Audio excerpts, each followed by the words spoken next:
ইয়ামিন, জি ভাইয়া। এই নাও বড় পোটলাটা নানা আর খালার বাসায় দিবা, আর ছোট পোটলাটা আফুর বাসায় দিয়ে আসবা। ঠিক আছে ভাইয়া।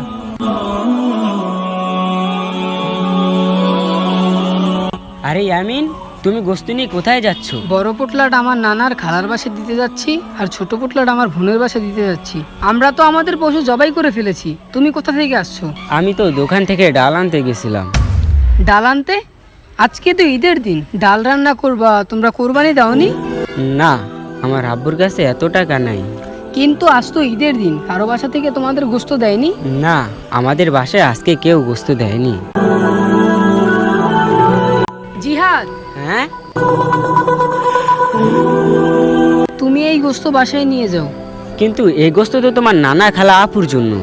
আমাদের এই গোস্ত প্রয়োজন নেই, আমাদের বাসায় কোরবানি দিয়েছে। এই গোস্ত তোমার প্রয়োজন, তুমি নিয়ে যাও। সত্যি?